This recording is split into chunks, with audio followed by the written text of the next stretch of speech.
स्वागत है आपका हमारे चैनल KTV स्टोरी में, जहां आपको सुनने मिलती है दिलचस्प तिलिस्मी जादुई कहानियां। अगर आप चैनल पर नए हैं तो चैनल को सब्सक्राइब करें।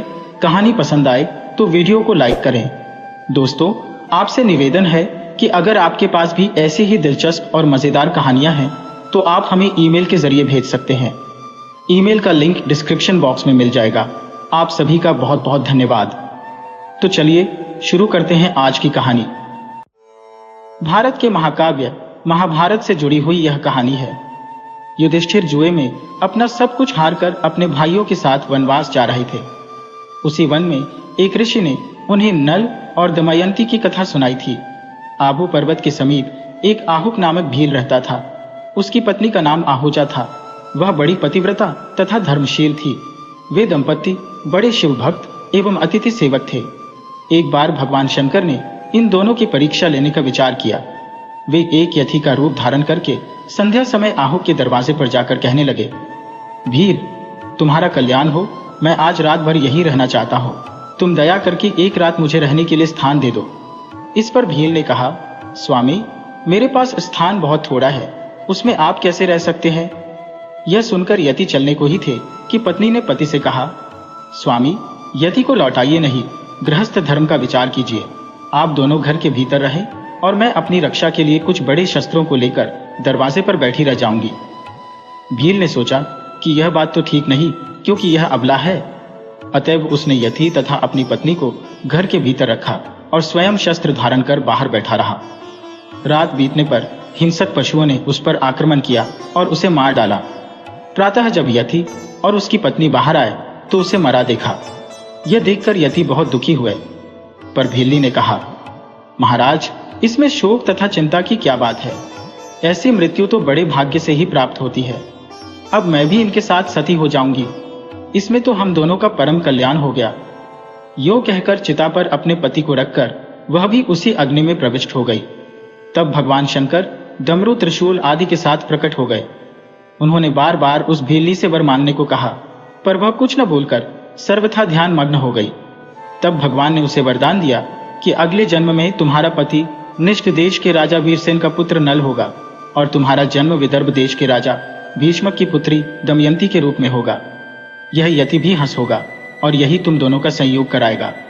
वहां तुम लोग अनंत राज्य सुखों का उपभोग करके अंत में दुर्लभ मोक्ष पद को प्राप्त करोगे। यो कहकर प्रभु शंकर वही अचलेश्वर लिंग के रूप में स्थित हो गए और कालांतर में ये दोनों भील दंपत्ति नल दमयंती के रूप में अवतीर्ण हुए। नल निष्ठ देश के राजा वीरसेन के पुत्र थे। नल बड़े ही वीर, साहसी, गुणवान और सुंदर थे। शस्त्र विद्या और अश्व संचालन में भी वे निपुण थे। दमयंती विदर्भ पूर्वी महाराष्ट्र के भीष्मक नरेश की पुत्री थी। दमयंती लक्ष्मी के समान सुंदर, सुशील और सर्वगुण संपन्न थी। निष्ठ देश से जो कोई भी विदर्भ देश में आता था वह महाराज नल के गुणों की बहुत प्रशंसा करता था। नल की प्रशंसा दमयंती अपने गांव के लोगों से सुनती थी। इसी तरह विदर्भ देश से आने वाले लोग राजकुमारी दमयंती के रूप और गुणों की बखान महाराज नल के सामने करते थे। इसका परिणाम यह हुआ कि नल और दमयंती बिना देखे ही मन में एक दूसरे को प्रेम करने लगे थे। एक दिन राजा नल अपने महल के बगीचे में टहल रहे थे। पक्षियों का मधुर कलरव उनके मन में मधुर संगीत घोल रहा था। उसी समय एक सेवक ने राजा से आकर कहा, महाराज, सरोवर में एक बहुत ही सुंदर और अद्भुत हंस आया है। सेवक की बातों से राजा नल का ध्यान टूट गया। वे सेवक के साथ सरोवर के पास गए। उन्होंने देखा कि वास्तव में एक सुंदर हंस सरोवर में तैर रहा था। राजा नल को आते देख हंस तेज गति से भागने लगा। राजा नल उसे पकड़ने के लिए दौड़ पड़े। थोड़ी देर के बाद उन्होंने हंस को पकड़ लिया। हंस डर गया और अपने आप को राजा से छुड़ाने के लिए प्रयत्न करने लगा। हंस को लगा कि अब वह राजा नल से नहीं छूट पाएगा। तब हंस विलाप करते हुए राजा से कहा, मेरा परिवार यहाँ से बहुत दूर विदर्भ देश के राजा भीष्मक के सरोवर में रहता है। राजकुमारी दमयंती उनकी पुत्री है। मेरी हंसनी मेरे बिना जीवित नहीं रह पाएगी। वह मुझे बहुत प्यार करती है। वह रो रो कर अपना प्राण त्याग देगी। राजन, आप मुझे छोड़ दीजिए। अब मैं कभी नहीं आऊंगा। हंस की बातों को सुनकर राजा को दया आ गई। उन्होंने हंस को छोड़ दिया। हंस ने राजा से कहा, महाराज, आप बहुत दयालु हैं। विदर्भ देश की राजकुमारी दमयंती भी बहुत ही सुंदर सुशील, दयालु और सर्वगुण संपन्न है। मैं विदर्भ देश में जाकर राजकुमारी दमयंती के समक्ष आपके गुणों की चर्चा अवश्य करूंगा कि आप जैसा दयावान और सुंदर और कोई नहीं है। राजन, आप दमयंती से विवाह कीजिए, आप दोनों एक दूसरे के योग्य हैं। ये कहकर हंस उड़ गया। विदर्भ देश की राजकुमारी दमयंती के रूप की चर्चा दूर दूर तक फैली हुई थी। दमयंती की सुंदरता से राजा महाराजा ही नहीं, देवता भी उससे विवाह करना चाहते थे।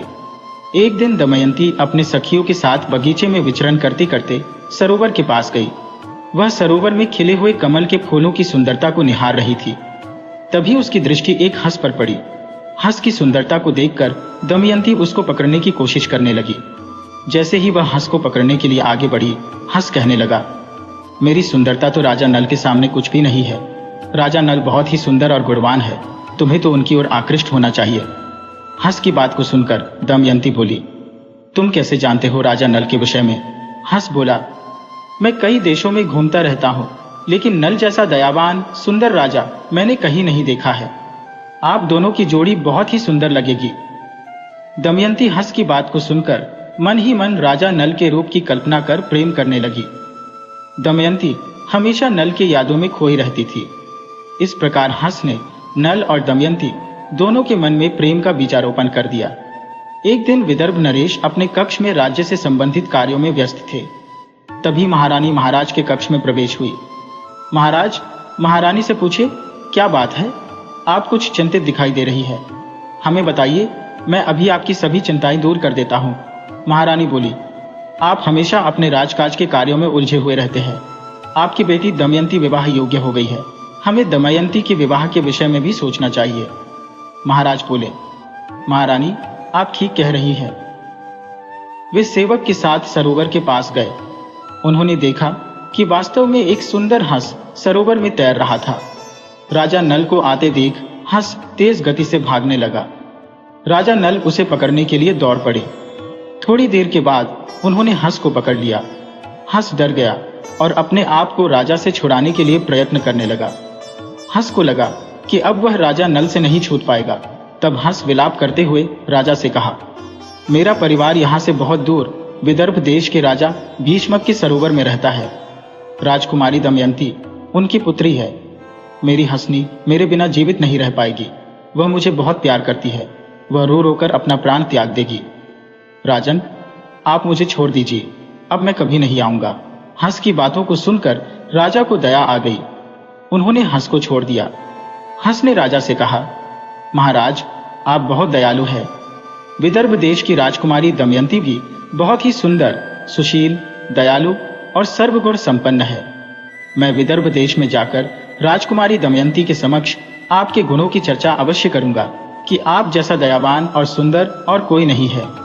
राजन, आप दमयंती से विवाह कीजिए, आप दोनों एक दूसरे के योग्य हैं। ये कहकर हंस उड़ गया। विदर्भ देश की राजकुमारी दमयंती के रूप की चर्चा दूर दूर तक फैली हुई थी। दमयंती के सुंदरता से राजा महाराजा ही नहीं, देवता भी उससे विवाह करना चाहते थे। एक दिन दमयंती अपने सखियों के साथ बगीचे में विचरण करते करते सरोवर के पास गई। वह सरोवर में खिले हुए कमल के फूलों की सुंदरता को निहार रही थी। तभी उसकी दृष्टि एक हंस पर पड़ी। हंस की सुंदरता को देखकर दमयंती उसको पकड़ने की कोशिश करने लगी। जैसे ही वह हंस को पकड़ने के लिए आगे बढ़ी, हंस कहने लगा, मेरी सुंदरता तो राजा नल के सामने कुछ भी नहीं है। राजा नल बहुत ही सुंदर और गुणवान है, तुम्हें तो उनकी ओर आकृष्ट होना चाहिए। हंस की बात को सुनकर दमयंती बोली, तुम कैसे जानते हो राजा नल के विषय में? हंस बोला, मैं कई देशों में घूमता रहता हूँ, लेकिन नल जैसा दयावान सुंदर राजा मैंने कहीं नहीं देखा है। आप दोनों की जोड़ी बहुत ही सुंदर लगेगी। दमयंती हंस की बात को सुनकर मन ही मन राजा नल के रूप की कल्पना कर प्रेम करने लगी। दमयंती हमेशा नल के यादों में खोई रहती थी। इस प्रकार हंस ने नल और दमयंती दोनों के मन में प्रेम का बीजारोपण कर दिया। एक दिन विदर्भ नरेश अपने कक्ष में राज्य से संबंधित कार्यों में व्यस्त थे। तभी महारानी महाराज के कक्ष में प्रवेश हुई। महाराज महारानी से पूछे, क्या बात है? आप कुछ चिंतित दिखाई दे रही है। हमें बताइए, मैं अभी आपकी सभी चिंताएं दूर कर देता हूँ। महारानी बोली, आप हमेशा अपने राजकाज के कार्यों में उलझे हुए रहते हैं। आपकी बेटी दमयंती विवाह योग्य हो गई है। हमें दमयंती के विवाह के विषय में भी सोचना चाहिए। महाराज बोले, महारानी, आप ठीक कह रही हैं।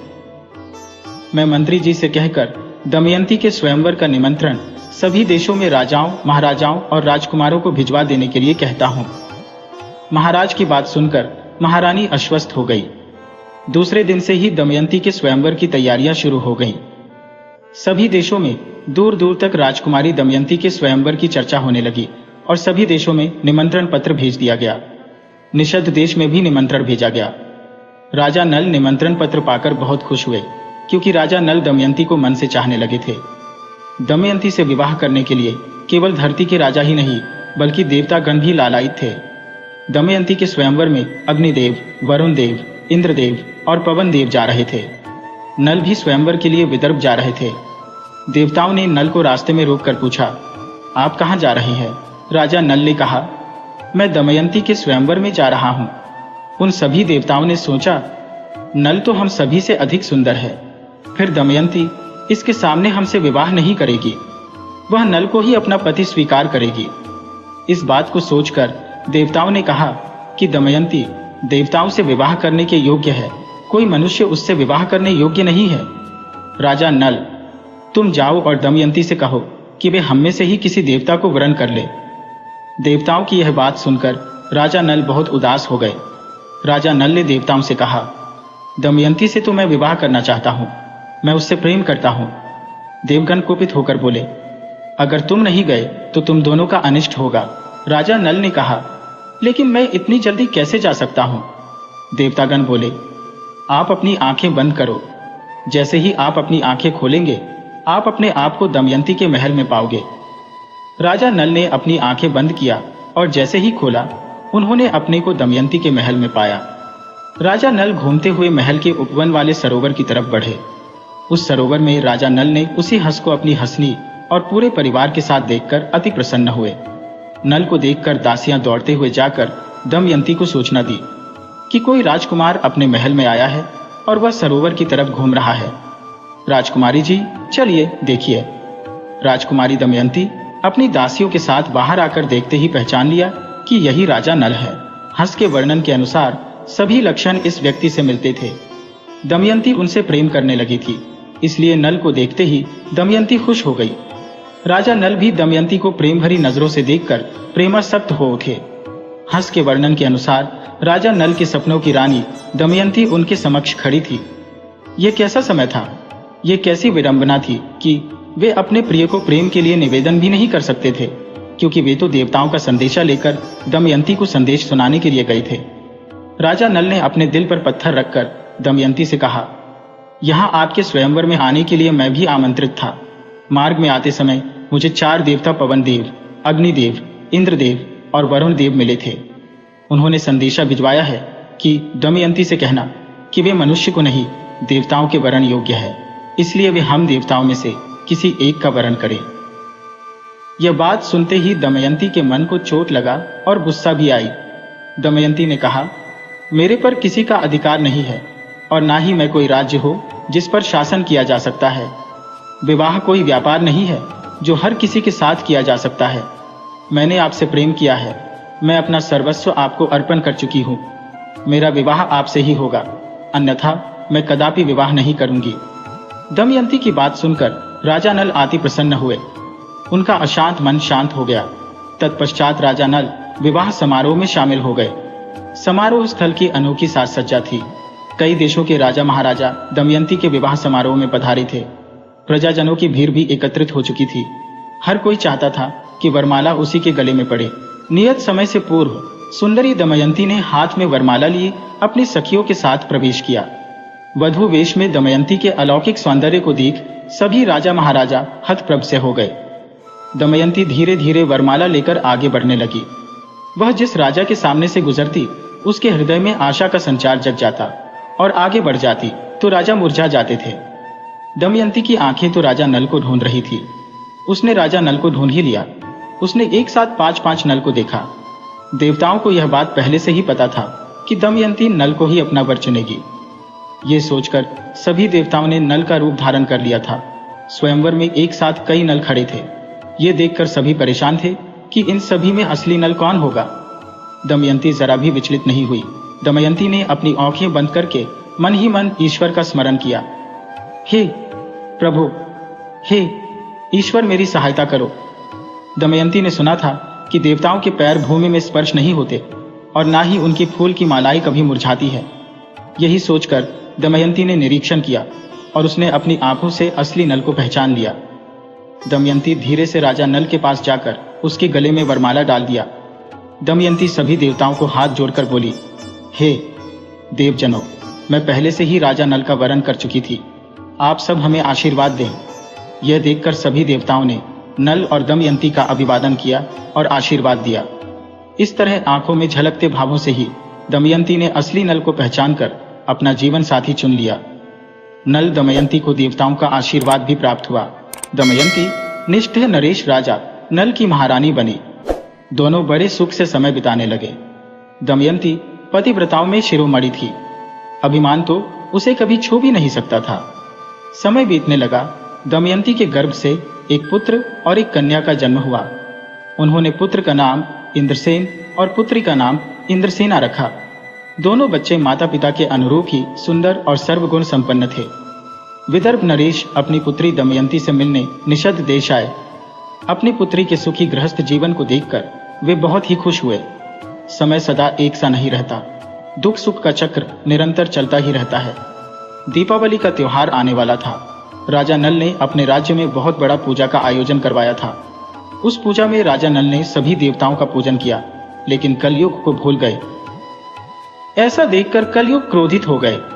उन्होंने अपना अपमान समझा और कलयुग राजा नल से प्रतिशोध लेना चाहता था। वैसे तो महाराज नल गुणवान तथा धर्मात्मा थे, किंतु उनमें एक दोष था, जुए का आदत। नल के एक भाई का नाम पुष्कर था।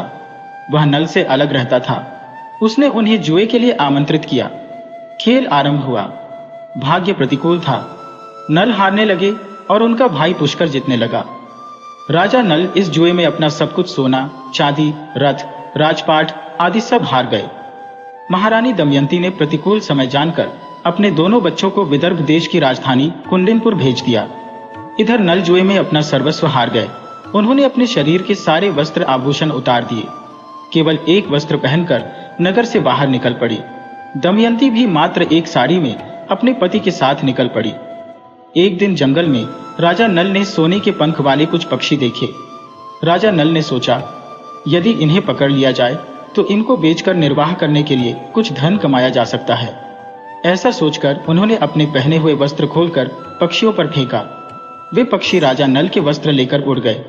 अब राजा नल के पास तन ढकने के लिए भी वस्त्र नहीं रहा। नल अपने से ज्यादा दमयंती के दुख से व्याकुल थे।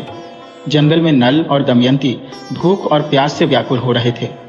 नल ने बड़ी मेहनत करके तालाब से कुछ मछलियां पकड़कर किसी भी तरह वहीं पर आग जलाकर मछलियों को भून लिया। मछलियों को आग में भूनने से उसमें राख लग गया था। नल दमयंती से बोले, तुम यहाँ ठहरो, मैं इन मछलियों को तालाब से धोकर लाता हूँ। इनमें राख लगा हुआ है, तब खाएंगे। जैसे ही राजा नल मछलियों को पानी में धोने लगे, वैसे ही सारी मछलियां पानी में बह गई। राजा सिर्फ देखते ही रह गए। नल अपने साथ होने वाली इन सभी घटनाओं को देखकर हताश हो रहे थे। आखिर ये सब मेरे साथ क्यों हो रहा है? मन ही मन सोचने लगे, हे भगवान, मुझे समझ में नहीं आ रहा है, अब मैं क्या करूं? मैं अकेली होता तो सब बर्दाश्त कर लेता, लेकिन इस सुकुमारी दमयंती का दुख मेरे से देखा नहीं जा रहा है। जंगल में चलते चलते नल और दमयंती बहुत थक कर एक वृक्ष के नीचे बैठ गए। दोनों एक ही वस्त्र से तन छुपाए हुए थे। दमयंती को थकावट और भूख के कारण नींद आ गई। राजा नल ने सोचा, दमयंती को मेरे कारण बड़ा दुख सहन करना पड़ रहा है। यह सोचकर राजा नल दमयंती को सुप्त अवस्था में छोड़कर चले गए, लेकिन उनका मन बहुत दुखी था। उनके मन में बार बार यही विचार आ रहा था कि दमयंती के इस दशा का मैं ही जिम्मेदार हूँ। मैंने तो दमयंती को उसकी रक्षा करने का वचन दिया था, लेकिन मैं उसके इन सभी अनंत दुखों का कारण बन गया हूँ। अब मुझसे दमयंती का दुख सहा नहीं जा रहा है। यदि मैं इसे इसी अवस्था में यहीं छोड़कर चला जाऊंगा तो ये किसी भी तरह अपने पिताजी के पास पहुंच जाएगी। ये सोचकर नल दमयंती के आधी साड़ी को फाड़ के उसी से अपना तन ढक कर दमयंती को उसी अवस्था में छोड़कर चल दिए। जब दमयंती की नींद खुली तो वो अपने को अकेला पाकर करुण विलाप करने लगी। वे भटकती भटकती जंगल के बीच में पहुंच गई। वहां जंगल में एक अजगर दमयंती को निगलने की कोशिश कर रहा था। तब अपनी रक्षा के लिए दमयंती जोर जोर से चिल्लाने लगी। दमयंती की आवाज सुनकर वहां एक व्याघ्र आया और अजगर को मारकर दमयंती को बचा लिया। दमयंती जब शांत हुई तो व्याघ्र ने पूछा, इस घने जंगल में तुम क्यों और कैसे आई? तुम कौन हो सुंदरी? दमयंती की सुंदरता पर मुग्ध होकर व्याघ्र उसे अपनी काम पिपासा का शिकार बनाना चाहता था। दमयंती उस व्याघ्र के मन की भाव को समझ गई। दमयंती ने उसे श्राप देते हुए कहा, हे भगवान, यदि मैंने अपने पति राजा नल के अलावा किसी भी पर पुरुष का चिंतन नहीं किया हो तो आप इस व्याघ्र के प्राण ले लो। दमयंती के इतना कहते ही व्याघ्र के प्राण पखेरु निकल गए। इस प्रकार दमयंती दैव योग से भटकते भटकते एक दिन छेदी नरेश सुबाहु के पास पहुंची और उसके बाद अपने पिता के पास पहुंच गई। राजा नल जिस रास्ते से जा रहे थे वहां घना जंगल था। उन्होंने देखा कि जंगल में भयानक आग लगी है। उस आग में एक नाग फंसा हुआ है। नाग निकलने की बहुत कोशिश कर रहा था लेकिन वह निकल नहीं पा रहा था। नाग को इस दशा में देखकर राजा नल को दया आ गई।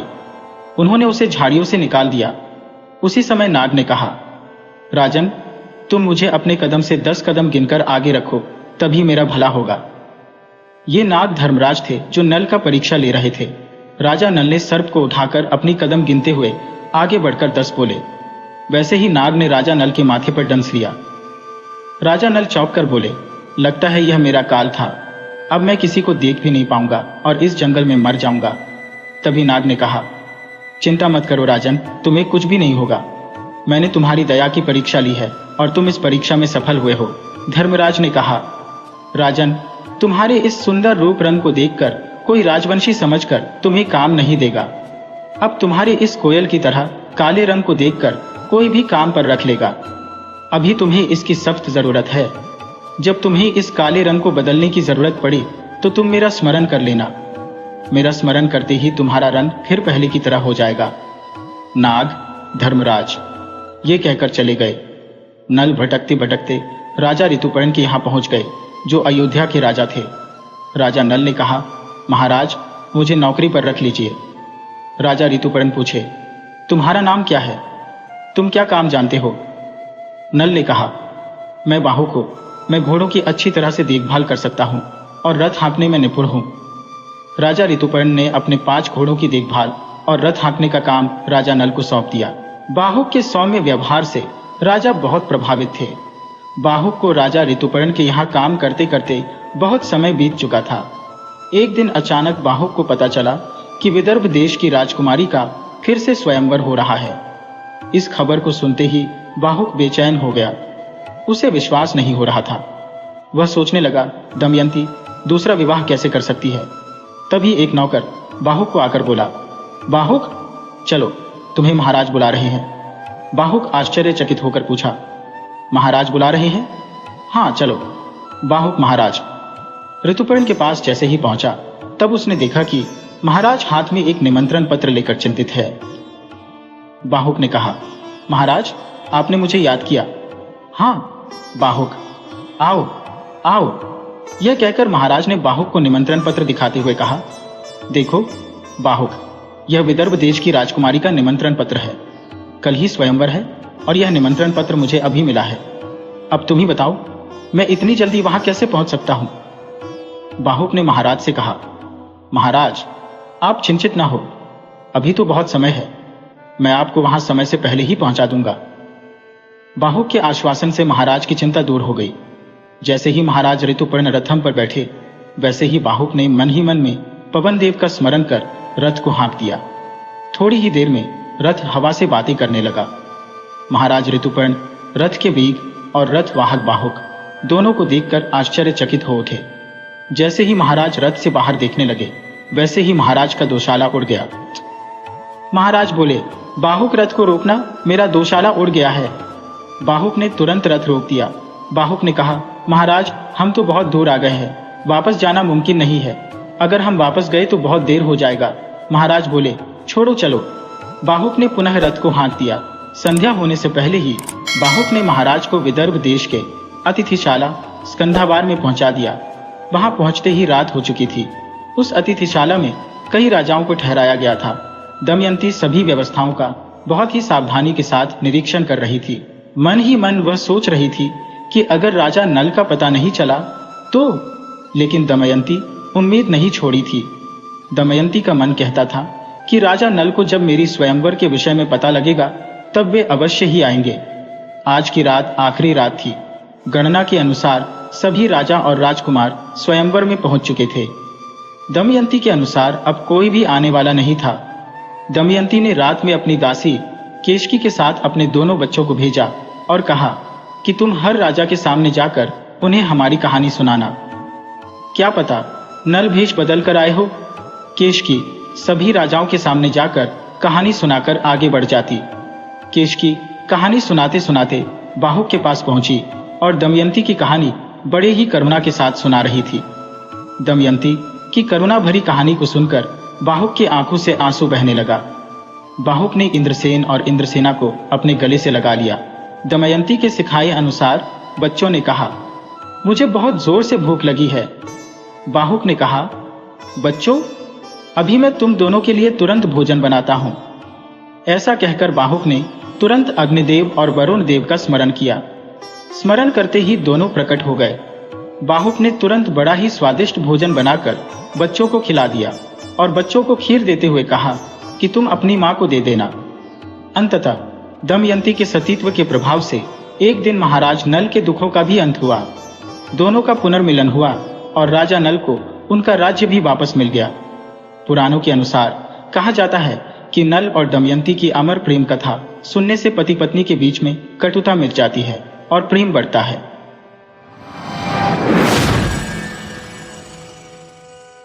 दुष्यंत और शकुंतला की प्रेम कथा। राजा दुष्यंत और शकुंतला की इस प्रेम कथा का वर्णन रामायण के बालकांड और महाभारत के आदि पर्व में मिलता है। यह कथा एक पौराणिक प्रेम कथा है। राजा दुष्यंत को शकुंतला से प्रेम होता है, फिर शकुंतला को एक शाप लग जाता है और राजा दुष्यंत शकुंतला को भूल जाते हैं। लेकिन फिर वापस एक संयोग से राजा दुष्यंत को सब कुछ याद आ जाता है और फिर सब कुछ सामान्य हो जाता है। तो चलिए शुरू करते हैं इस पौराणिक प्रेम कथा को। अगर अच्छी लगे तो हमारी दूसरी कहानियां भी पढ़ सकते हैं। महर्षि विश्वामित्र जन्म से एक ब्राह्मण नहीं थे, लेकिन उन्होंने अपने तप और उग्र तपस्या के बल लगभग 1000 वर्षों की तपस्या के पश्चात ऋषि होने का वरदान प्राप्त कर लिया। लेकिन विश्वामित्र ब्रह्मा ऋषि बनना चाहते थे, इसलिए पुष्कर के तट पर जाकर पुनः तपस्या शुरू कर दी। ऋषि विश्वामित्र की इस कठोर तपस्या से राजा इंद्र विचार में पड़ गए। इंद्रदेव को डर था कि कहीं विश्वामित्र इंद्रासन नहीं मान ले। यह विचार कर तपस्या भंग करने के लिए अपनी अप्सरा मेनका को एक कन्या के रूप में धरती पर भेजा। नित्य की भांति ऋषि विश्वामित्र अपने दैनिक कार्यों में लगे हुए थे। तभी पुष्कर सर के तट पर मेनका नहा रही थी। मेनका का बदन देखकर विश्वामित्र को काम का मोह हो गया और मेनका से परिचय किया। विश्वामित्र ने मेनका को अपने साथ कुटिया में रहने का निमंत्रण दिया। अप्सरा मेनका ने ऋषि विश्वामित्र को कामपाश में बांध लिया और उनके साथ कुटिया में रहने लगी। विश्वामित्र और मेनका 10 वर्षों तक साथ रहे। इसके दौरान दोनों के संयोग से एक पुत्री हुई। विश्वामित्र को महसूस हुआ कि उनकी तपस्या तो भंग हो गई। उन्होंने अपनी दिव्य शक्तियों से पता लगाया कि यह सब देवताओं का किया कराया है। ऋषि विश्वामित्र के गुस्से से मेनका कांपने लगी, लेकिन विश्वामित्र ने मेनका पर कोई क्रोध नहीं किया और उसको वहां से जाने को कह दिया। महर्षि विश्वामित्र ने काम पर विजय प्राप्त करने के लिए कामदेव की तपस्या करने का निश्चय किया। इसके लिए विश्वामित्र ने अपनी पुत्री को ऋषि कण्व के आश्रम पर छोड़ दिया और स्वयं उत्तर में कोशी नदी के किनारे जाकर तपस्या करने लगे। कुमारी शकुंतला ने कहा, मेरे पिता कण्व अभी यहाँ नहीं है, जब वो आ जाएंगे तब उनकी अनुमति से आपसे विवाह कर सकती हो। शकुंतला ने एक शर्त रखी कि हमसे जो पुत्र होगा आप उसको सम्राट घोषित करेंगे। राजा दुष्यंत ने उनकी बात मान ली। राजा दुष्यंत ने कहा कि महर्षि कण्व तो अखंड बहरामचारी है, फिर वो तुम्हारे पिता कैसे हुए? शकुंतला ने बताया कि उनके पिता विश्वामित्र हैं जो तपस्या कर रहे हैं और मेरी मां देवलोकीय अप्सरा है। जन्म से ही ऋषि कण्व ने ही मेरा पालन पोषण किया, अतः वो ही मेरे पिता है। राजा दुष्यंत ने शकुंतला को बताया कि तुम एक ब्राह्मण नहीं राजकन्या हो और हम गंधर्व विवाह कर सकते हैं। तुम अपने आप को मुझे दान कर दो। राजा दुष्यंत के निवेदन पर शकुंतला ने विवाह कर समागम कर लिया। कुछ समय पश्चात राजा दुष्यंत शकुंतला को ढिलासा देते हुए कहा कि मैं शीघ्र ही तुमको यहाँ से लेकर जाऊंगा। शकुंतला को अपनी एक अंगूठी देकर वहां से चले गए। जब महर्षि कण्व आश्रम आए तो शकुंतला अपने पिता को सब कुछ बताने से डर रही थी। ऋषि कण्व ने अपनी दिव्य दृष्टि से सब कुछ जान लिया और मुस्कुराते हुए कहा, बेटी, तुमने कोई गलत काम नहीं किया है। राजा दुष्यंत एक अत्यंत शक्तिशाली राजा है और तुम दोनों से जो पुत्र पैदा होगा वो इस बड़ा ही तेज और बलवान होगा। एक दिन महर्षि दुर्वासा अपने मित्र कण्व से मिलने आए। उस वक्त कण्व वहां मौजूद नहीं थे। आश्रम के द्वार पर शकुंतला राजा दुष्यंत के बारे सोच रही थी। महर्षि दुर्वासा के कहने पर भी शकुंतला का ध्यान नहीं टूटा। तब महर्षि दुर्वासा ने दुष्ट तपसी कहकर अतिथि के अनादर करने के कारण शकुंतला को शाप दे दिया। हे नारी, तुम इस काल में जिसका स्मरण कर रही हो वह भी तुमको भूल जाएगा। तब अचानक शकुंतला का ध्यान टूटा। सखियों के समझाने पर दुर्वासा ने कहा कि अगर वह अपने प्रियतम को अपनी कोई खास वस्तु तोहफा दिखाएगी तो उसको सब कुछ याद आ जाएगा। एक दिन कण्व ऋषि ने शकुंतला को कहा कि अब तुमको अपने पति के पास जाना चाहिए। विवाहित स्त्री का इस तरह रहना कीर्ति और धर्म का घातक अपमान है। शकुंतला अपनी मां समान दासी गौतमी के साथ हस्तिनापुर के लिए निकल गई। रास्ते में गंगा से पानी पीने के लिए जैसे ही शकुंतला ने अपनी अंजलि भरी तो उसकी अंगूठी पानी अंदर गिर गई, लेकिन उसको इसका पता नहीं चला। जब शकुंतला हस्तिनापुर पहुंची तो उसने स्वयं को उनकी पत्नी बताते हुए कहा, आपके राज्य का सम्राट उनकी कोख में पल रहा है। तब राजा दुष्यंत ने तापसी स्त्री कहते हुए शकुंतला का तिरस्कार किया। तब गौतमी ने कहा कि तुम इनको अपनी अंगूठी दिखाओ। शकुंतला ने अपनी अंगूठी ढूंढने की कोशिश की, लेकिन उसको नहीं मिली। तब राजा दुष्यंत ने उसको वहां से जाने को कहा। गौतमी ने कहा कि हम वापस ऋषि कण्व के आश्रम लौट चलते हैं, लेकिन एक दास ने कहा कि हम शकुंतला को यहीं पर छोड़कर चलेंगे। इतना कहकर दासी लोग वहां से निकल दिए। राजा दुष्यंत का महामंत्री ने शकुंतला के प्रसव तक उसको अपने आश्रम पर ठहरने का निवेदन किया। शकुंतला की अनुमति के साथ दोनों आश्रम की तरफ निकल पड़े। रास्ते में शकुंतला की माता मेनका प्रकट हुई और शकुंतला को अपने साथ लेकर अदृश्य हो गई। मेनका शकुंतला को लेकर ऋषि मारीच के आश्रम गई और उसको वहां छोड़कर वापस स्वर्गलोक चली गई। एक दिन राजा के कर्मचारियों ने एक मछुआरे को राजा की अंगूठी चुराने के जुर्म में गिरफ्तार किया और राजा के सामने पेश किया। मछुआरे ने राजा से विनती की कि महाराज, ये अंगूठी मुझे प्रातःकाल एक मछली के पेट से मिली। राजा दुष्यंत उस अंगूठी देखकर सब कुछ जान गए और उनको अपनी भूल और शकुंतला की तिरस्कार करने का अफसोस हुआ। राजा दुष्यंत ने अपने मंत्री को बुलाया और शकुंतला का पता पूछा। मेनका के साथ अदृश्य होने की बात सुनकर राजा दुखी हो गए। लगभग 6 साल बीत चुके थे। एक दिन भगवान इंद्र का दूत राजा दुष्यंत के दरबार में आया और दानवों के खिलाफ युद्ध में देवताओं की सहायता की करने का निवेदन किया। दानवों और देवताओं के बीच में घमासान युद्ध हुआ। देवताओं ने विजय प्राप्त की। जब दूत पुण्य दुष्यंत को धरती पर छोड़ने आए तो एक अज्ञात स्थान पर छोड़ दिया। राजा दुष्यंत जंगल से होकर आगे बढ़ रहे थे। राजा दुष्यंत ने सुना कि कोई बच्चा खेल रहा है। ढूंढते ढूंढते दुष्यंत उस बच्चे के पास पहुंच गए।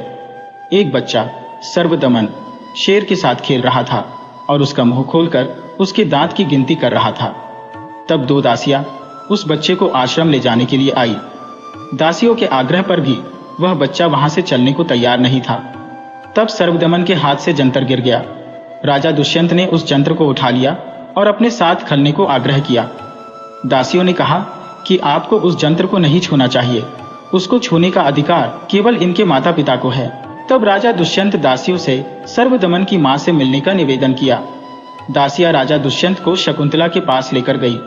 दोनों ने एक दूसरे को पहचान लिया और एक दूसरे से क्षमा मांगने लगे। तब शकुंतला ने सर्वदमन को अपने पिता से परिचय करवाया।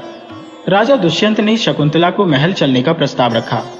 शकुंतला ने महर्षि मारीच की अनुमति लेने को कहा। महर्षि मारीच की अनुमति और आशीर्वाद सहित तीनों हस्तिनापुर लौट जाते हैं। सर्वदमन, जो कि आगे चलकर राजा भरत के नाम से प्रसिद्ध हुआ। तो यह थी राजा दुष्यंत और शकुंतला की पौराणिक प्रेम कथा।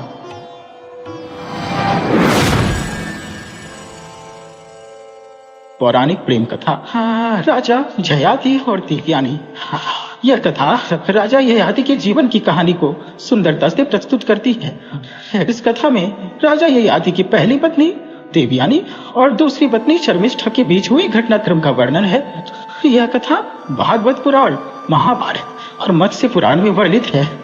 इस कथा के माध्यम से यह समझ मिलता है कि राजा ययाति एक न्यायप्रिय और धार्मिक राजा थे। उन्होंने अपने जीवन में न्याय और सत्य का पालन किया। यह कथा धर्म, कर्तव्य, परिवार और न्याय के महत्वपूर्ण संदेश को हमें सिखाती है। राजा ययाति चंद्रवंशी राजा नहुष के पुत्र थे। राजा नहुष के 6 पुत्र ययाति है, सयाति, हयाति, वियाति प्रकृति थी। ययाति परम ज्ञानी सम्राट था और राज्य कार्य से विरक्त था। इसलिए राजा नहुष ने अपने दूसरे पुत्र ययाति को उनके पश्चात राजा बनाया गया। ययाति को जब राज्य प्राप्त हो गया तो उसने अपने भाइयों को चारों दिशाओं की रक्षा का आदेश दिया। राजा ययाति ने दैत्य गुरु शुक्राचार्य की पुत्री देवयानी और राजा वृषपर्वा की पुत्री शर्मिष्ठा से विवाह किया। देवयानी की कोख से उनके यदु और तुर्वसु नाम के 2 पुत्र हुए और शर्मिष्ठा की कोख से द्रुह्यु, अनु और पुरु नामक 3 पुत्र हुए। एक बार राजा वृषपर्वा की पुत्री शर्मिष्ठा अपनी सहेलियों के साथ वन में टहल रही थी। उसके साथ दैत्य गुरु शुक्राचार्य की पुत्री देवयानी भी थी। वह दोनों टहलते हुए जलाशय पर पहुंची और स्नान करने लगी। उसी समय भगवान शिव और माता पार्वती दोनों साथ साथ उधर से जा रहे थे तो दोनों कन्याओं ने शीघ्रता से अपने अपने वस्त्र पहन लिए। लेकिन गलती से राजकुमारी शर्मिष्ठा ने देवयानी के वस्त्र पहन लिए तो देवयानी क्रोधित हो गई कि तुम मेरे वस्त्र कैसे पहन सकती हो? मैंने श्रेष्ठ ब्राह्मण कुल में जन्म लिया है। तुमने मेरे वस्त्र पहनकर बहुत ही अनुचित कार्य किया है। तुम्हारे पिता मेरे पिता के शिष्य हैं। जब देवयानी ने शर्मिष्ठा का अपमान किया तो शर्मिष्ठा क्रोधित होकर बोली कि तुम व्यर्थ ही अपनी प्रशंसा कर रही हो। तुम तो हमारे दिए हुए टुकड़ों पर तुम और तुम्हारा शरीर पलटा है। शर्मिष्ठा ने क्रोध में देवयानी को कुएं में धकेल दिया और स्वयं उससे अपने वस्त्र छीनकर घर चली गई। उसी समय राजा ययाति शिकार खेलते हुए वन में आए। प्यास लगने पर वह उसी कुएं के पास पहुंचे जिसमें देवयानी गिरी थी। राजा ने देवयानी को देखकर उसे अपना दुपट्टा ओढ़ने को दिया और हाथ पकड़कर बाहर निकाला। शुक्राचार्य जी की बेटी देवयानी कहने लगी कि आप मुझे अपनी पत्नी बना लो। देवयानी राजा ययाति से बोली कि आप मन में यह विचार न करें कि आप एक क्षत्रिय हैं और मैं एक ब्राह्मण पुत्री हो। यह सब ईश्वर की प्रेरणा से ही हो रहा। मुझे देवगुरु बृहस्पति के शिष्य कच्छ ने शाप दिया था कि मेरा विवाह किसी ब्राह्मण के साथ ना हो। कच्छ मेरे पिता शुक्राचार्य जी से अमृत संजीवनी विद्या सीखता था। मैंने उससे आकर्षित होकर उससे शादी का प्रस्ताव रखा। कच्छ कहने लगा कि तुम मेरे गुरु की पुत्री और मेरे लिए पूजनीय हो, इसलिए मैं तुमसे विवाह नहीं कर सकता। मैंने क्रोधित होकर उसे श्राप दिया कि तुम्हारी सीखी हुई विद्या निष्फल हो जाए। यह सुनकर कच्छ ने भी मुझे शाप दिया कि तुम्हारा विवाह किसी ब्राह्मण से नहीं होगा। राजा ययाति देवयानी से कहने लगे कि अगर तुम्हारे पिता शुक्राचार्य अपनी अनुमति से मुझे तुम्हारा पति मानेंगे तो मैं तुमसे विवाह कर लूंगा। इतना सुनकर देवयानी अपने पिता के पास गई और उसे शर्मिष्ठा का सारा वृत्तांत सुनाया। गुरु शुक्राचार्य क्रोधित होकर राजा वृषपर्वा के पास पहुंचे और उनकी पुत्री शर्मिष्ठा की सारी बात बताई और राजा से कहा कि तुम देवयानी की बात मान लो। देवयानी ने कहा कि जब मैं ससुराल जाऊं तो उनकी कन्या शर्मिष्ठा मेरी दासी बने। शर्मिष्ठा ने अपने पिता को गुरु शुक्राचार्य के क्रोध से बचाने के लिए देवयानी की सारी बात मान ली। शुक्राचार्य जी ने देवयानी का विवाह राजा ययाति से करवा दिया और कहा कि राजा तुम शर्मिष्ठा की सेज पर कभी न सोना। देवयानी कुछ समय पश्चात पुत्रवती हुई तो शर्मिष्ठा को भी संतान की इच्छा हुई। उसने राजा ययाति से गुप्त रूप से विवाह कर लिया और शुक्राचार्य के वचन के विरुद्ध जाकर ययाति ने शर्मिष्ठा की इच्छा की पूर्ति की। देवयानी के यदु और तुर्वसु नाम के 2 पुत्र हुए और शर्मिष्ठा के द्रुह्यु, अनु और पुरु नामक 3 पुत्र हुए। जब देवयानी को राजा ययाति और शर्मिष्ठा के विवाह और पुत्रों की बात पता चली तो उसने अपने पिता शुक्राचार्य को सारी बात बता दी। क्रोधित होकर शुक्राचार्य ने राजा ययाति को श्राप दिया कि तुम्हें बुढ़ापा घेर ले। गुरु का श्राप सुनकर राजा ययाति ने याचना की तो शुक्राचार्य कहने लगे कि अगर तेरा कोई पुत्र तेरा बुढ़ापा ले तो तुम जवान हो सकते हो। राजा ने अपने बड़े पुत्रों से अपनी जरावस्था बुढ़ापा लेने की बात कही तो सबने इनकार कर दिया, लेकिन राजा के सबसे छोटे पुत्र को कहा तो सहर्ष स्वीकार कर लिया। उसका मानना था कि जिस पिता के कारण मनुष्य तीनों लोकों में पुरुषार्थ पाता है, उसके मन अनुसार कार्य करना श्रेष्ठ है। पुरु ने राजा ययाति की वृद्धावस्था ले ली। राजा ययाति ने पुत्र से युवावस्था लेकर बहुत से सुख भोगे। देवयानी ने भी अपने पति को प्रसन्न करने हेतु हर प्रयास किया। एक दिन राजा ययाति को आत्मज्ञान हुआ और देवयानी से कहने लगे कि मैंने विषयों के भोग में अपने पुत्र को वृद्ध बना दिया और स्वयं युवा अवस्था का आनंद भोग रहा हूँ। जैसे अग्नि में घी डालने से अग्नि बढ़ जाती है, वैसे ही भोगों का जितना भोग किया जाए उतनी तृष्णा बढ़ जाती है। विषय दुख के रूप है। राजा ययाति ने विषयों से विरक्त होकर उसने अपने पुत्र पुरु को उसकी युवा अवस्था वापस कर दी। पुरु की पितृभक्ति के लिए उसे राजा बना दिया। राजा ययाति स्वयं वन चले गए और वहां पर तप कर मोक्ष को प्राप्त हुए।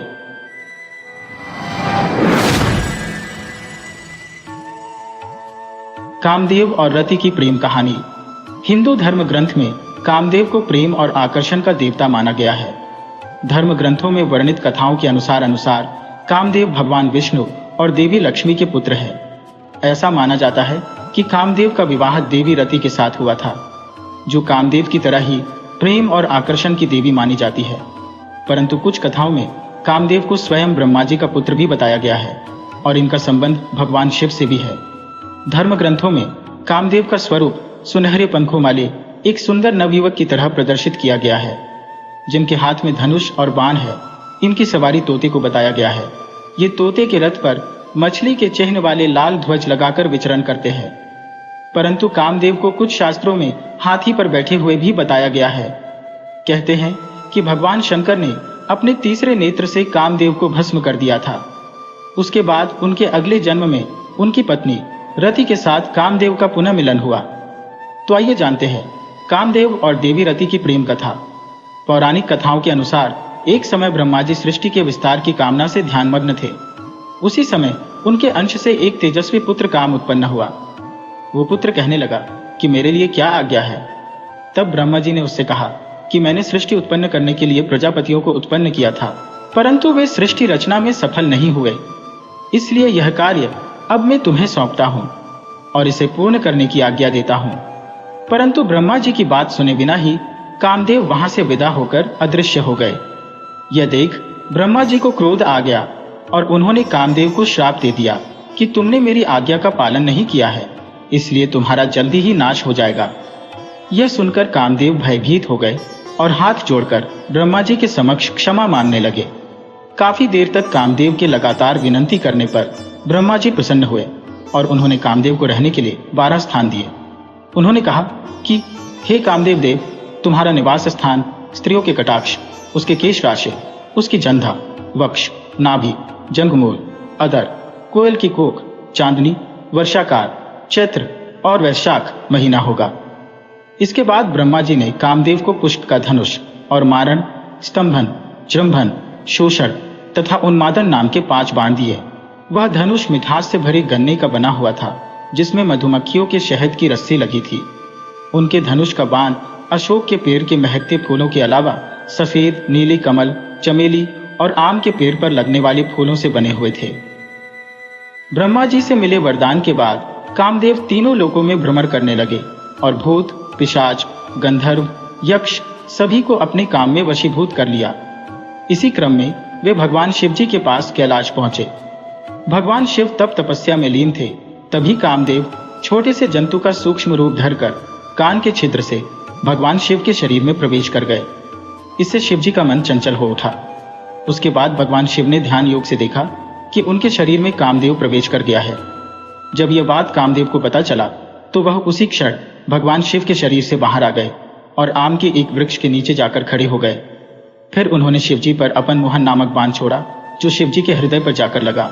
इससे शिव जी क्रोधित हो उठे और उन्होंने कामदेव को अपने तीसरे नेत्र की ज्वाला से भस्म कर दिया। जब यह बात कामदेव की पत्नी रति को पता चली तो वह विलाप करती वहां आ पहुंची। तभी आकाशवाणी हुई, जिसमें रति को विलाप न करने और भगवान शिव की आराधना करने को कहा गया। आकाशवाणी सुनकर रति ने श्रद्धा पूर्वक भगवान शंकर की प्रार्थना की। रति की प्रार्थना से प्रसन्न हो शिव जी ने कहा कि कामदेव ने मेरे मन को विचलित किया था, इसलिए मैंने इन्हें भस्म कर दिया। अब अगर ये अनंग रूप में महाकाल वन में जाकर शिवलिंग की आराधना करेंगे तो इनका उद्धार होगा। उसके पश्चात कामदेव भगवान शंकर के आदेशानुसार महाकाल वन चले गए और उन्होंने पूर्ण भक्तिभाव से शिवलिंग स्थापना की और फिर घोर तपस्या करने लगे। कुछ समय बाद कामदेव की तपस्या से प्रसन्न होकर शिवजी ने कहा कि तुम अनंत शरीर के बिना रहकर भी सारे कार्य करने में समर्थ रहोगे और द्वापर युग में कृष्णावतार के समय तुम रुक्मणी के गर्भ से जन्म लोगे और तुम्हारा नाम प्रद्युम्न होगा। शिव के कहे अनुसार द्वापर युग में भगवान श्री कृष्ण और रुक्मणी को प्रद्युम्न नाम का पुत्र हुआ, जो कि कामदेव का ही अवतार था। परंतु जन्म के पश्चात श्री कृष्ण से दुश्मनी के चलते राक्षस शंबरासुर ने प्रद्युम्न का अपहरण कर लिया और उसे समुद्र में फेंक दिया। उस शिशु को एक मछली ने निगल लिया और वो मछली मछुआरों द्वारा पकड़ी जाने के बाद शंबरासुर के रसोई घर में ही पहुंच गई। जब यह बात देवी रति को मालूम हुआ तो वह सोई में काम करने वाली मायावती नाम की एक स्त्री का रूप धारण करके रसोई घर में पहुंच गई। वहां आई मछली को उसने ही काटा और उसमें से निकले बच्चे को मां के समान पाला पोसा। जब वो बच्चा युवा हुआ तो उसे पूर्व जन्म की सारी बातें याद दिलाई। इतना ही नहीं, सारी कलाएं भी सिखाई। तब प्रद्युम्न ने शंभरासुर का वध किया और फिर मायावती रूपी रति से विवाह कर उसके साथ द्वारका लौट आए। तो आज इतना ही, फिर मिलते हैं नई कहानियों के साथ। तो बने रहिए हमारे चैनल KTV स्टोरी के साथ।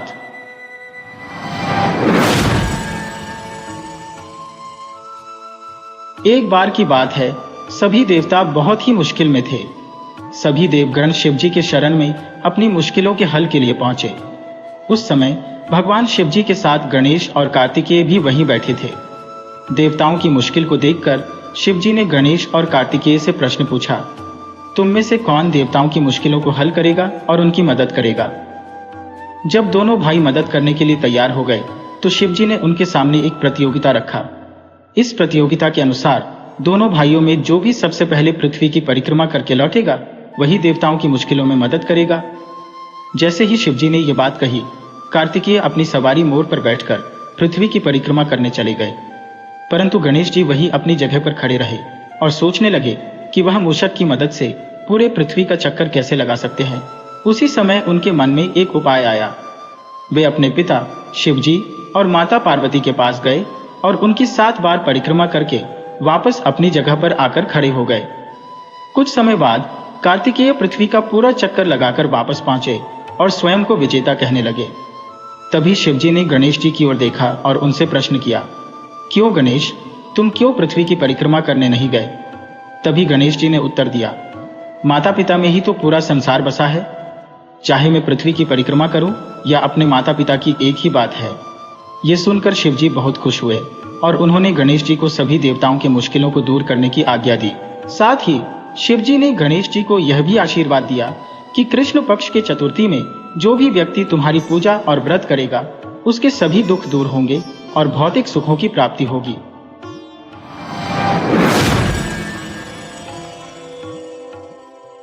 एक दिन पार्वती माता स्नान करने के लिए गई, लेकिन वहां पर कोई भी रक्षक नहीं था। इसलिए उन्होंने चंदन के पेस्ट से एक लड़के को अवतार दिया और उसका नाम रखा गणेश। माता पार्वती ने गणेश से आदेश दिया कि उनकी अनुमति के बिना किसी को भी घर के अंदर ना आने दिया जाए। जब शिवजी वापस लौटे तो उन्होंने देखा कि द्वार पर एक एक बालक खड़ा है। जब वे अंदर जाने लगे तो उस बालक ने उन्हें रोक लिया और नहीं जाने दिया। यह देख शिवजी क्रोधित हुए और अपने सवारी बैल नंदी को उस बालक से युद्ध करने को कहा। पर युद्ध में उस छोटे बालक ने नंदी को हरा दिया। ये देखकर भगवान शिवजी ने क्रोधित होकर उस बाल गणेश के सर को काट दिया। अब माता पार्वती वापस लौटी तो वो बहुत दुखी हुई और जोर जोर से रोने लगी। शिवजी को जब पता चला कि वह उनका स्वयं का पुत्र था तो उन्हें भी अपनी गलती का एहसास हुआ। शिवजी ने पार्वती को बहुत समझाने का कोशिश किया, पर वह नहीं मानी और गणेश का नाम लेते लेते और दुखित होने लगी। अंत में माता पार्वती ने क्रोधित होकर शिवजी को अपनी शक्ति से गणेश को दोबारा जीवित करने के लिए कहा। शिवजी बोले, हे पार्वती, मैं गणेश को जीवित तो कर सकता हूँ, पर किसी भी अन्य जीवित प्राणी के सिर को जोड़ने पर ही। माता पार्वती रोते रोते बोल उठी, मुझे अपना पुत्र किसी भी हाल में जीवित चाहिए। यह सुनते ही शिवजी ने नंदी को आदेश दिया, जाओ नंदी, इस संसार में जिस किसी भी जीवित प्राणी का सिर तुमको मिले काट लाना। जब नंदी सिर खोज रहा था तो सबसे पहले उससे एक हाथी दिखा तो वो उसका सिर काट कर ले आया। भगवान शिव ने उस सिर को गणेश के शरीर से जोड़ दिया और गणेश को जीवन दान दे दिया। शिव जी ने इसीलिए गणेश जी का नाम गणपति रखा और बाकी सभी देवताओं ने उन्हें वरदान दिया कि इस दुनिया में जो भी कुछ नया कार्य करेगा, पहले जय श्री गणेश को याद करेगा।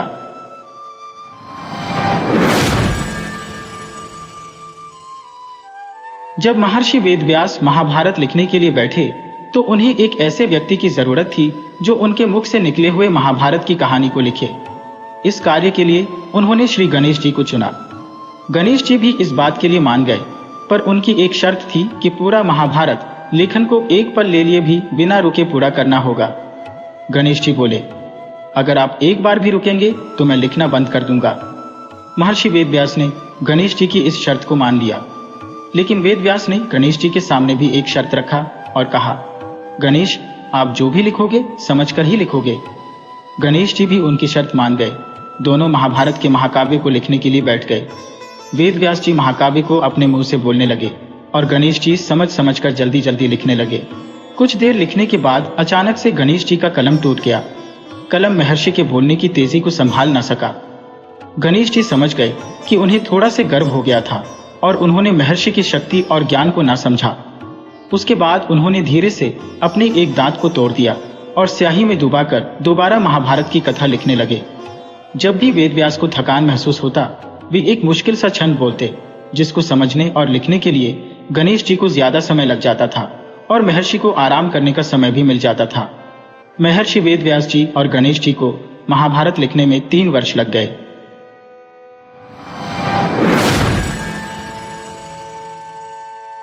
बहुत समय की बात है, एक बहुत ही भयंकर असुरों का राजा था, गजमुख। वह बहुत ही शक्तिशाली बनना और धन चाहता था। वह साथ ही सभी देवी देवताओं को अपने वश में करना चाहता था, इसलिए हमेशा भगवान शिव से वरदान के लिए तपस्या करता था। शिव जी से वरदान पाने के लिए वह अपना राज्य छोड़कर जंगल में जाकर रहने लगा और शिव जी से वरदान प्राप्त करने के लिए बिना पानी पिए भोजन खाए रात दिन तपस्या करने लगा। कुछ साल बीत गए। शिव जी उसके अपार तप को देखकर प्रभावित हो गए और शिव जी उसके सामने प्रकट हुए। शिव जी ने खुश होकर उसे दैविक शक्तियां प्रदान किया, जिससे वह बहुत शक्तिशाली बन गया। सबसे बड़ी ताकत जो शिव जी ने उसे प्रदान किया वह यह था कि उसे किसी भी शस्त्र से नहीं मारा जा सकता। असुर गजमुख को अपनी शक्तियों पर गर्व हो गया और वह अपने शक्तियों का दुरुपयोग करने लगा और देवी देवताओं पर आक्रमण करने लगा। मात्र शिव, विष्णु, ब्रह्मा और गणेश ही उसके आतंक से बचे हुए थे। गजमुख चाहता था कि हर कोई देवता उसकी पूजा करे। सभी देवता शिव, विष्णु और ब्रह्मा जी के शरण में पहुंचे और अपनी जीवन की रक्षा के लिए गुहार करने लगे। यह सब देखकर शिव जी ने गणेश को असुर गजमुख को यह सब करने से रोकने के लिए भेजा। गणेश जी ने गजमुख के साथ युद्ध किया और असुर गजमुख को बुरी तरह से घायल कर दिया, लेकिन तब भी वह नहीं माना। उस राक्षस ने स्वयं को एक मूषक के रूप में बदल लिया और गणेश जी की ओर आक्रमण करने के लिए दौड़ा। जैसे ही वह गणेश जी के पास पहुंचा, गणेश जी कूदकर उसके ऊपर बैठ गए और गणेश जी ने गजमुख को जीवन भर के मुस में बदल दिया और अपने वाहन के रूप में जीवन भर के लिए रख लिया। बाद में गजमुख भी अपने इस रूप से खुश हुआ और गणेश जी का प्रिय मित्र भी बन गया।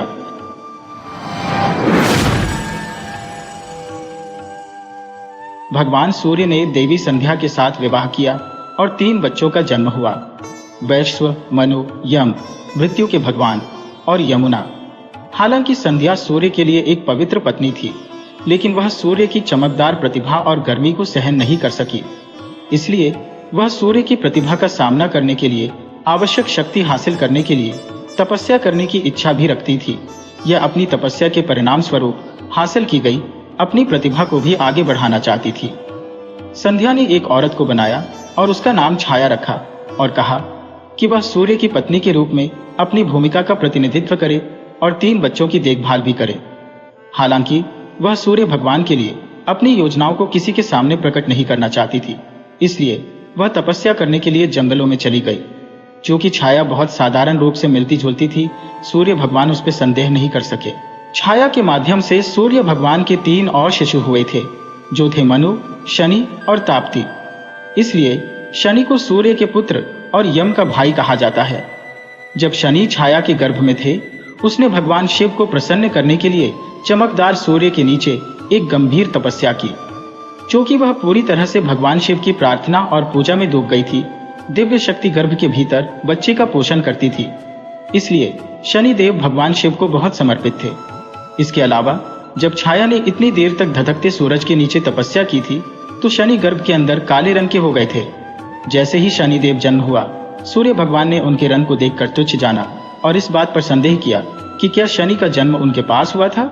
नाराज हुए शनिदेव ने जब अपने पिता पर नाराज नजर डाली, तो शनिदेव की शक्ति के कारण सूर्य भी काले रंग में झुलस गए थे। बाद में सूर्य ने अपनी गलती के लिए पश्चाताप किया और भगवान शिव की पूजा की, जिन्होंने उन्हें बताया कि क्यों शनि इतने काले थे। इस बात के पीछे सच्चाई को जानने के बाद सूर्य भगवान अपने पुत्र शनिदेव के साथ खुश थे और वे एक दूसरे को बेहतर समझने लगे। शनिदेव भगवान शिव के एक प्रेरक शिष्य बन गए और सभी ज्ञान उनसे सीख गए। शिव शनिदेव की भक्ति और ईमानदारी से बहुत प्रसन्न थे, इसलिए उन्होंने उन्हें पृथ्वी पर पैदा हुए जीवन पर उन्हें महत्वपूर्ण ग्रह का स्थान दिया। उन्हें लोगों द्वारा किए गए कर्मों के प्रभावों को वितरित करने की जिम्मेदारी दी गई थी। शनिदेव बेहद उदार भगवान है, हालांकि कई लोग उन्हें क्रूर रूप में देखते हैं। वह अपने भाई यम, मृत्यु के देवता की तरह इतने न्यायप्रिय है, इसीलिए वह लोगों द्वारा किए गए कार्यों के अनुरूप सही प्रकार के परिणाम प्रदान करते हैं। अच्छे कर्मों के साथ शनिदेव की प्रार्थना करने से उनके आशीर्वाद प्राप्त होंगे और पीड़ित लोगों को कम भुगतना पड़ेगा।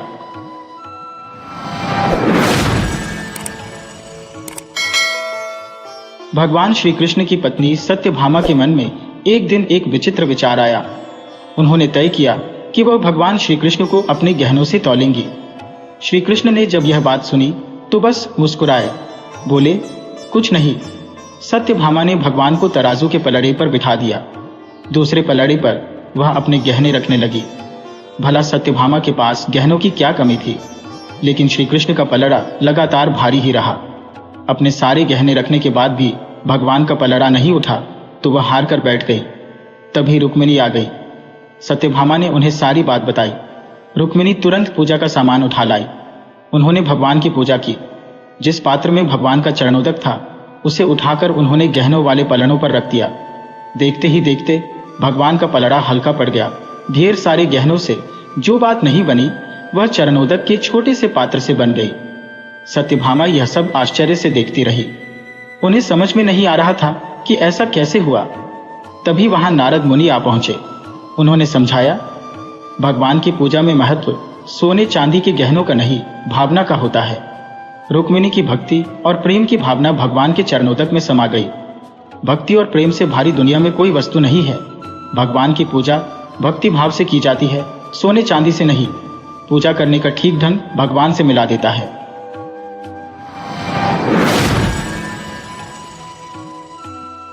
किसी नगर में एक बूढ़ा चोर रहता था। 16 वर्षीय उसका एक लड़का भी था। चोर जब ज्यादा बूढ़ा हो गया तो अपने बेटे को चोरी की विद्या सिखाने लगा। कुछ ही दिनों में वह लड़का चोरी विद्या में प्रवीण हो गया। दोनों बाप बेटा आराम से जीवन व्यतीत करने लगे। एक दिन चोर ने अपने बेटे से कहा, देखो बेटा, साधु संतों की बात कभी नहीं सुननी चाहिए। अगर कहीं कोई महात्मा उपदेश देता हो तो अपने कानों में उंगली डालकर वहां से भाग जाना, समझे? हाँ बापू, समझ गया। एक दिन लड़के ने सोचा, क्यों ना आज राजा के घर पर ही हाथ साफ कर दूं। ऐसा सोचकर उधर ही चल पड़ा। थोड़ी दूर जाने के बाद उसने देखा कि रास्ते में बगल में कुछ लोग एकत्र होकर खड़े हैं। उसने एक आते हुए व्यक्ति से पूछा, उस स्थान पर इतने लोग क्यों एकत्र हुए हैं? उस आदमी ने उत्तर दिया, वहां एक महात्मा उपदेश दे रहे हैं। यह सुनकर उसका माथा ठनका। इसका उपदेश नहीं सुनूंगा। ऐसा सोचकर अपने कानों में उंगली डालकर वह वहां से भाग निकला। जैसे ही वह भीड़ के निकट पहुंचा, एक पत्थर से ठोकर लगी और वह गिर गया। उस समय महात्मा जी कह रहे थे, कभी झूठ नहीं बोलना चाहिए। जिसका नमक खाएं उसका कभी बुरा नहीं सोचना चाहिए। ऐसा करने वाले को भगवान सदा सुखी बनाए रखते हैं। ये दो बातें उसके कान में पड़ी। वह झटपट उठा और कान बंद कर राजा के महल की ओर चल दिया। वहां पहुंचकर जैसे ही अंदर जाना चाहा कि उसे वहां बैठे पहरेदार ने टोका, अरे कहां जाते हो? तुम कौन हो? उसे महात्मा का उपदेश याद आया। झूठ नहीं बोलना चाहिए। चोर ने सोचा, आज सच ही बोलकर देखे। उसने उत्तर दिया, मैं चोर हूं, चोरी करने जा रहा हूं। अच्छा जाओ। उसने सोचा राजमहल का नौकर होगा, मजाक कर रहा है। चोर सच बोलकर राजमहल में प्रवेश कर गया। एक कमरे में घुसा। वहां ढेर सारा पैसा तथा जेवर देख उसका मन खुशी से भर गया। एक थैले में सब धन भर लिया और दूसरे कमरे में घुसा। वहां रसोई घर था। अनेक प्रकार का भोजन वहां रखा था। वह खाना खाने लगा। खाना खाने के बाद वह थैला उठाकर चलने लगा कि तभी फिर महात्मा का उपदेश याद आया, जिसका नमक खाओ उसका बुरा मत सोचो। उसने अपने मन में कहा, खाना खाया उसमें नमक भी था, इसका बुरा नहीं सोचना चाहिए। इतना सोचकर थैला वहीं रख वह वापस चल पड़ा। पहरेदार ने फिर पूछा, क्या हुआ, चोरी क्यों नहीं की? देखिए, जिसका नमक खाया है उसका बुरा नहीं सोचना चाहिए। मैंने राजा का नमक खाया है, इसलिए चोरी का माल नहीं लाया, वहीं रसोई घर में छोड़ आया। इतना कहकर वह वहां से चल पड़ा। उधर रसोइये ने शोर मचाया, पकड़ो पकड़ो, चोर भागा जा रहा है। पहरेदार ने चोर को पकड़कर दरबार में उपस्थित किया। राजा के पूछने पर उसने बताया कि एक महात्मा के द्वारा दिए गए उपदेश के मुताबिक मैंने पहरेदार के पूछने पर अपने को चोर बताया, क्योंकि मैं चोरी करने आया था। आपका धन चुराया, लेकिन आपका खाना भी खाया जिसमें नमक मिला था, इसीलिए आपके प्रति बुरा व्यवहार नहीं किया और धन छोड़कर भागा। उसके उत्तर पर राजा बहुत खुश हुआ और उसे अपने दरबार में नौकरी दे दी। वह 2-4 दिन घर नहीं गया तो उसके बाप को चिंता हुई कि बेटा पकड़ लिया गया। लेकिन 4 दिन के बाद लड़का आया तो बाप अचंभित रह गया अपने बेटे को अच्छे वस्त्रों में देखकर। लड़का बोला, बापूजी, आप तो कहते थे कि किसी साधु संत की बात मत सुनो, लेकिन मैंने एक महात्मा की बात सुनी और उसी के मुताबिक काम किया, तो देखिए सच्चाई का फल, मुझे राजमहल में अच्छी नौकरी मिल गई।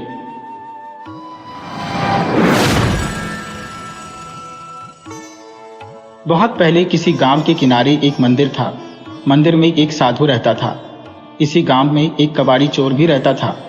चोर जवानी के उभार पर था और साधु जवानी के उतार पर। चोर खाते पीते बाप का बेटा था। चोर हो गया तो जिंदगी भी चोर की ही घसीटनी पड़ रही थी। बाप ने उसकी शादी नहीं की। चोर अपने ही गांव में हाथ मारता था। लोग उसे कबाड़ी चोर कहते थे, क्योंकि वह छोटी छोटी चोरी ही करता था। उसके चोरी करने से लोगों को दुख अधिक होता था, हानि कम। चोर को लाभ कुछ नहीं, परेशानी दुनिया भर की। चोर ने सोचा, मंदिर के चरामों से साधु की थैली भरी पड़ी है, क्या करना है उसे उस थैली का? वह संपत्ति भी उसकी मुफ्त की ही है, खून पसीने का तो है नहीं। अब उसने साधु की कुटिया पर आना जाना शुरू कर दिया। बगुला भगत की श्रद्धा भक्ति से साधु महाराज तो गदगद हो उठे। चोर मोह में राम बगल में छुरी लेकर दिन भर साधु महाराज की सेवा करता। वैसे साधु भी जानता था कि यह चोर खड्ग सिंह तो है नहीं, कबाड़ी चोर है। दिन में इसे हाथ नहीं डालना है, रात में मुझे इसको घास नहीं डालनी है, इसलिए मेरी थैली का बाल बांका होने से रहा। थैली के आकार को देखकर कबाड़ी चोर की तबीयत हरी होती रहती थी। उस दिन चोर रात होने पर कुटिया से उठा ही नहीं उठा। न उठने का मतलब था उठाकर ही उठना। दाव में कबाड़ी चोर और बचाव में। साधु महाराज रात भर करवट पर करवट बदलते रहे। जब झाड़ी में मुर्गे ने बांध दी तो साधु महाराज की जान में जान आई। अगले दिन से साधु महाराज रात को थैली बाहर रख देता और सुबह भीतर। साधु रात भर खर्राटे भरता रहता। चोर रात भर थैली को ढूंढता, थक जाता। घनघोर अंधेरी रात में साधु की आत्मा ने कहा, तू पापी महात्मा है, उस थैली से तेरा क्या लगाव, बेचारे चोर का भला कर। 10वीं रात चोर की आत्मा ने भी कहा, 2 आंख, 2 हाथ, 2 पैर, 6 संपत्ति भगवान ने तुझे दे रखी है, तो उनका दुरुपयोग मत कर। चोरी के चक्कर में पड़कर जिंदगी को गंवा रहा है। चोरी से तौबा कर। करने वाला क्या नहीं कर सकता। जब तक नियत में फितूर रहेगा तब तक भाग्य भी तुझ पर मेहरबान नहीं होगा। एक लंबी जिंदगी इस थैली के सहारे कितने दिन कटेगी, और लेने के देने पड़ गए तो। उस रात साधु ने वह थैली बाहर नहीं रखी। सुबह साधु महाराज ने देखा थैली तो वहीं पर है, पर आज कबाड़ी चोर नहीं था। कबाड़ी चोर होता भी कैसे? उसकी अंतरात्मा जो जाग गई थी।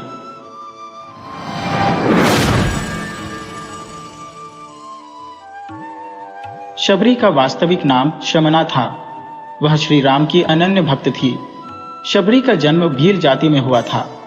जब उसका विवाह होने वाला था तो अगले दिन भोजन के लिए काफी बकरियों की बलि दी जानी थी। यह बात पता लगते ही उसने अपनी माता से इस जीव हत्या का रोकने का अनुरोध किया। पर उसकी माता ने बताया कि वे भील है और यह उनके यहाँ का नियम है कि बारात का स्वागत इसी भोजन से होता है। वह यह बात सहन नहीं कर सकी। शबरी नहीं चाहती थी कि उसके कारण इतने सारे जीवों की हत्या हो, अतः वह चुपचाप रात के समय घर छोड़कर जंगलों की ओर निकल पड़ी। जंगल में वह ऋषि मुनियों की कुटिया पर गई और आश्रय मांगा, किंतु भील जाति की होने के कारण सबने उसे दुत्कार दिया। आखिर में मतंग ऋषि ने उसे अपने आश्रम में रहने के लिए आश्रय दिया। शबरी अपने व्यवहार और कार्य कुशलता से सभी आश्रम वासियों की प्रिय बन गई। मतंग ऋषि ने अपनी देह त्याग के समय उसे बताया कि भगवान राम एक दिन उसकी कुटिया में आएंगे, वह उनकी प्रतीक्षा करे, वही उसका उद्धार करेंगे। दिन बीतते रहे। शबरी रोज सारे मार्ग और कुटिया की सफाई करती और प्रभु राम की प्रतीक्षा करती। ऐसे करते करते वह बूढ़ी हो चली, पर प्रतीक्षा करना नहीं छोड़ी, क्योंकि गुरु के वचन जो थे। शबरी ने सारा जीवन श्री राम की प्रतीक्षा की।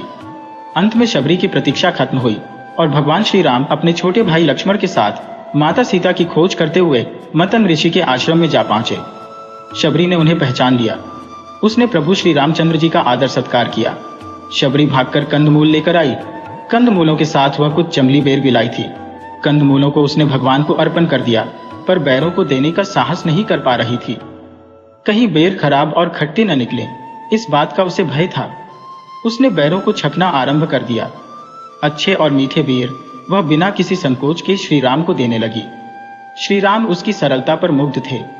उन्होंने बड़े प्रेम से जूठे बेर खाए। शबरी के जूठे बेर श्री राम को खाते देख लक्ष्मण को बहुत आश्चर्य हुआ, परंतु श्री राम शबरी की भक्ति और सरलता पर पूर्ण रूप से मुग्ध थे। श्री राम की कृपा से शबरी का उसी समय उद्धार हो गया।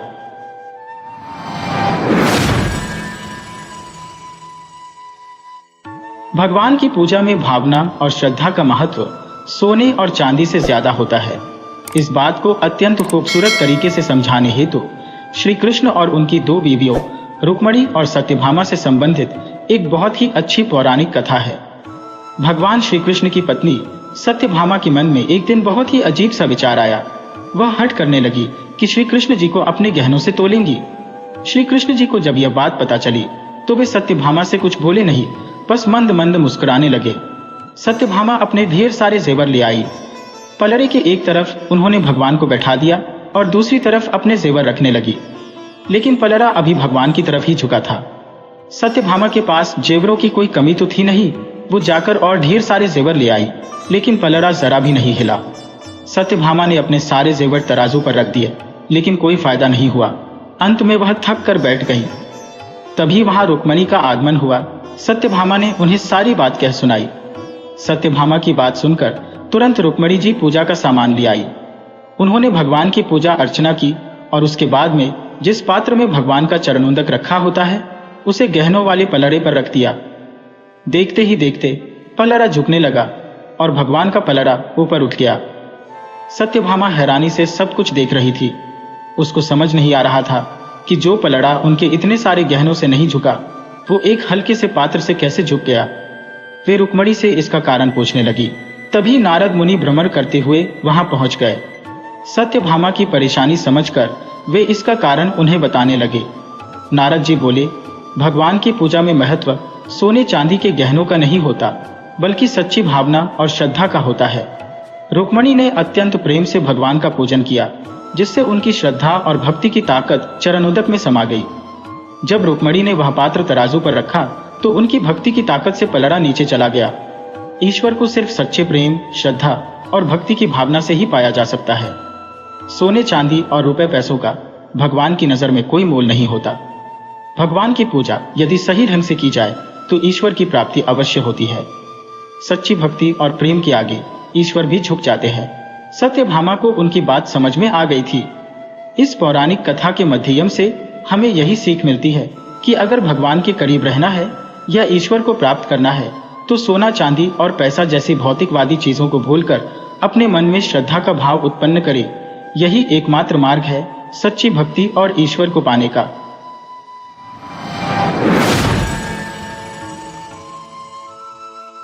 एक बार देवर्षि नारद ज्ञान का प्रचार करते हुए किसी सघन वन में जा पहुंचे।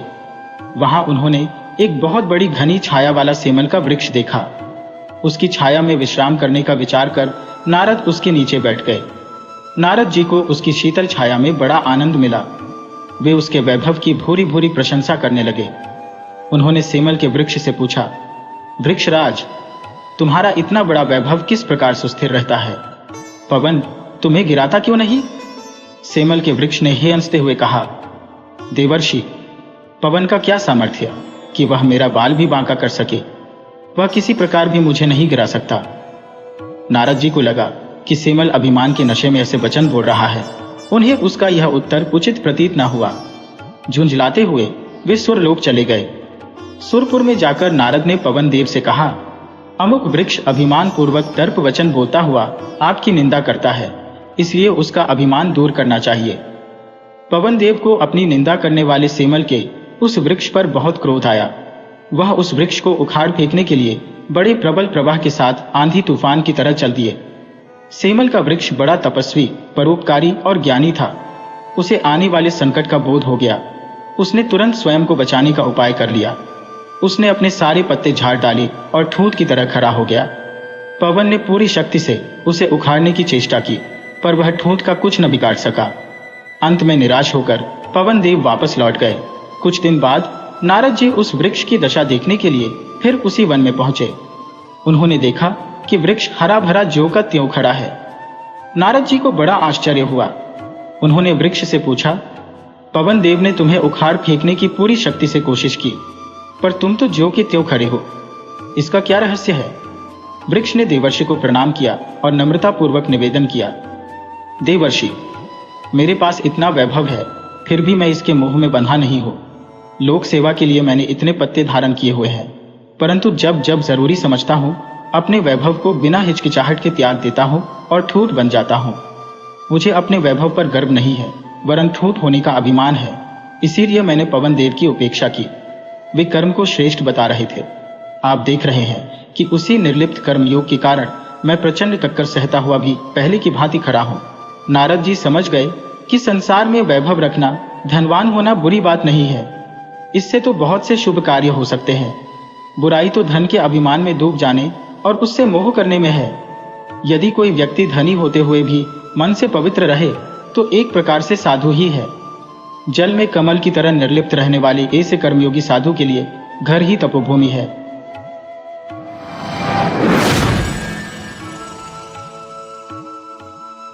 एक बार राक्षस राज रावण कैलाश पर्वत पर महादेव जी की आराधना करने लगा। वहां महादेव जी को प्रसन्न न होते देख वह हिमालय के वृक्ष खंडक नामक दक्षिण भाग में जाकर तपस्या में लीन हो गया। वहां भी जब उसने शिवजी को प्रसन्न होते नहीं देखा, तब वह अपना मस्तक काटकर शिवलिंग पर चढ़ाने लगा। 9 मस्तक काटकर चढ़ा देने के बाद जब एक मस्तक बचा, तब शंकर जी प्रसन्न हो गए और बोले, राक्षस राज, अभिष्ट वर मांगो। रावण ने कहा, भगवान, मुझे अतुल बल दे और मेरे मस्तक पूर्ववत हो जाए। भगवान शंकर ने उसकी अभिलाषा पूर्ण की। इस वर की प्राप्ति से देवगण और ऋषिगण बहुत दुखी हुए। उन्होंने नारद जी से पूछा, नारद जी, इस दुष्ट रावण से हम लोगों की रक्षा किस प्रकार होगी? नारद जी ने कहा, आप लोग जाएं, मैं इसका उपाय करता हूं। यह कहकर नारद जी जिस मार्ग से रावण जा रहा था, उसी मार्ग पर वीणा बजाते हुए उपस्थित हो गए और बोले, राक्षस राज, तुम धन्य हो। तुम्हें देखकर मुझे असीम प्रसन्नता हो रही है। तुम कहां से आ रहे हो और बहुत प्रसन्न दिख रहे हो?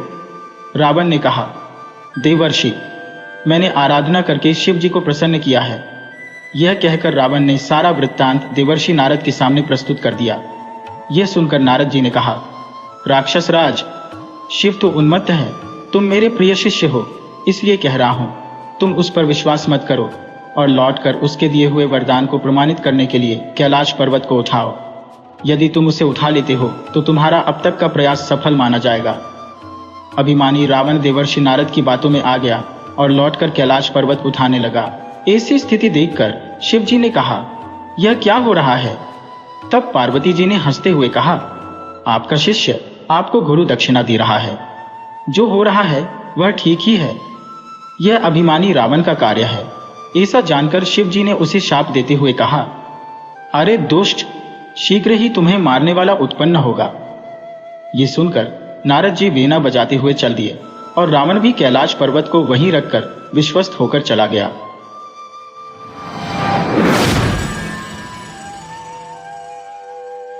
वीडियो अच्छी लगे हो तो इसे लाइक करें और ऐसे ही मज़ेदार कहानियों के लिए चैनल को सब्सक्राइब करें और बेल आइकन दबाएं। ज़्यादा से ज़्यादा अपने दोस्तों को शेयर करें। धन्यवाद।